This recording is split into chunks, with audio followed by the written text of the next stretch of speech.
It has that triptych, atypical thing I wrote. Going fishing. We set out in the boat, Mike rowing us to the wide water, Mo the Syrian in neat khakis, slicing fruit, a child facing him, John the barber, telling how they'd stomp grapes when he was young in Italy. Sunday mornings, slow drive down the island's two-lane road, killies and sandworms for bait, flounders and skate we caught, little sharks and robins, fish with wings we didn't eat. Hope was high then, the war just over, lives given in belief, sacrifice by rich and poor alike. Who could guess the separation to come? Hives with a cell for each of us, sealed beautifully with vibrations, but no way to get out, fly off, work together. An engineering masterpiece. Who knew we would become enemies to each other? Our different names, signs not to love.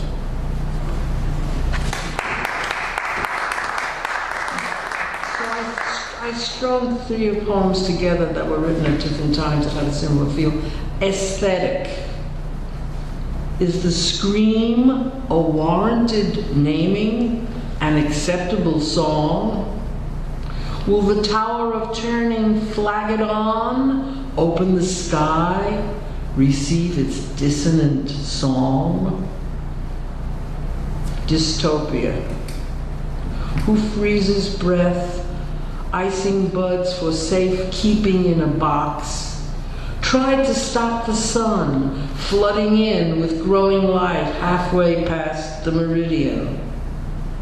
Who petrified time, sliver of heaven yanked awry, hunger for objects voiding vision, the sky becomes stone, birds pinned flying over no lake, staunch mountain become avalanche, and we, fearing the shadows, flowers of change.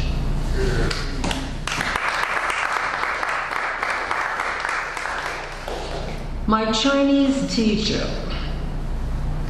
this is atypical stuff, the way Ye Tai Tai looked deeply into me, asking, do you understand?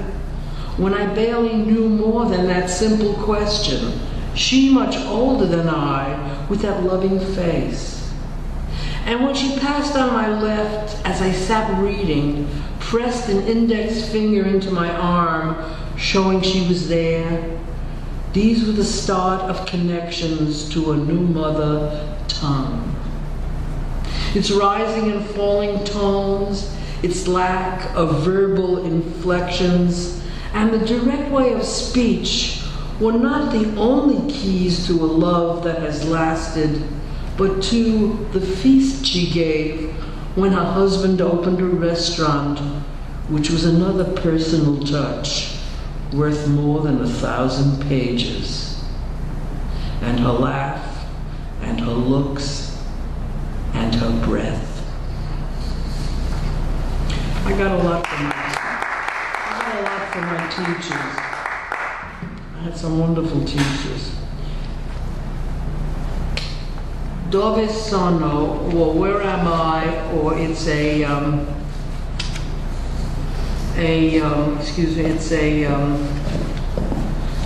travel log. Okay, travel.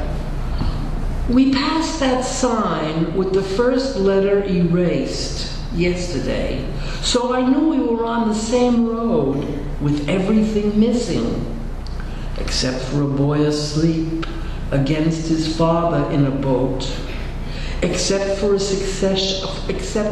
succulent hedge flowering red near a cactus. You drove us safely in a rented car, and I continued to live. A paper straw hat cocked on the side of my head like the Queen of England, but still complaining. We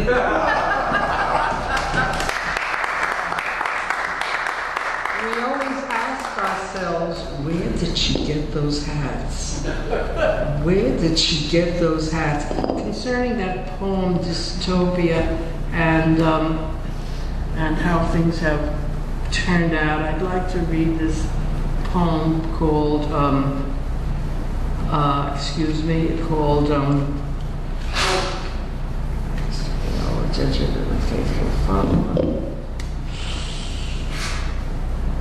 I left my language behind. The devil had caught it.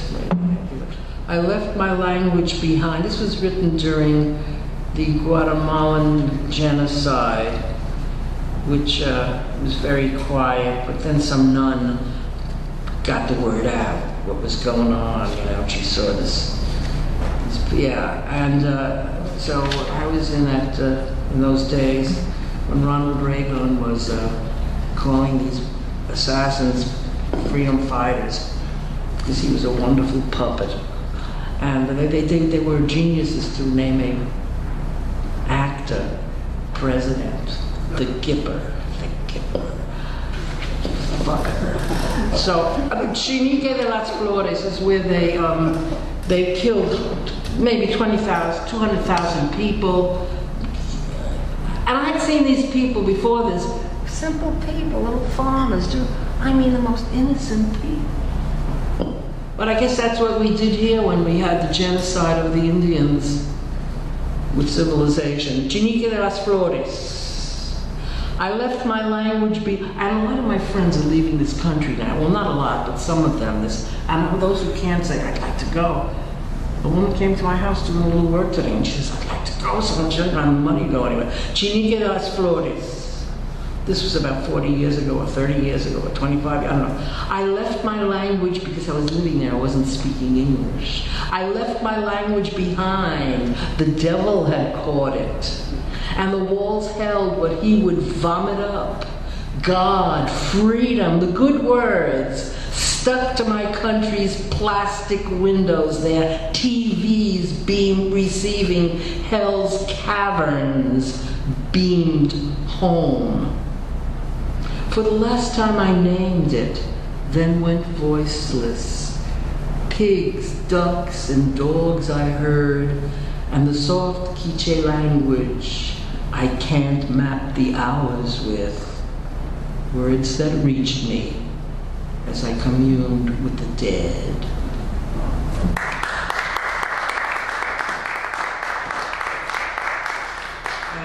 I'll read one more poem from this book by random.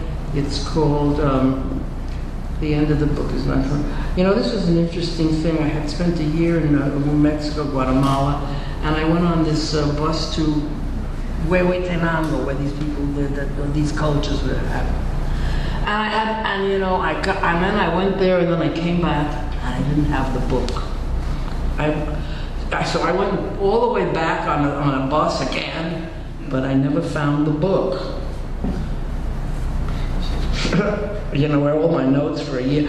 So I locked myself in the room for about 2 or 3 days, and I had a few notes, and I kind of got a lot of it back together again. But I've left a number of books on buses.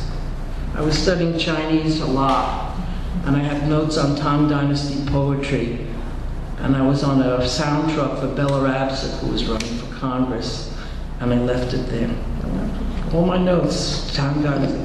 And that's another one. And then I left Flaubert's 3 Stories, which are wonderful, on a bus somewhere else near Comitán, Mexico, something or other.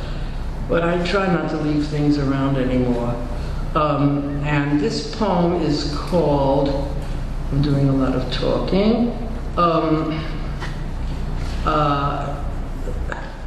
It's one of the poems at the end of this book that has nothing to do with Mexico, but I put it in, and it's called, well, all right, I won't take any more of your time blabbing.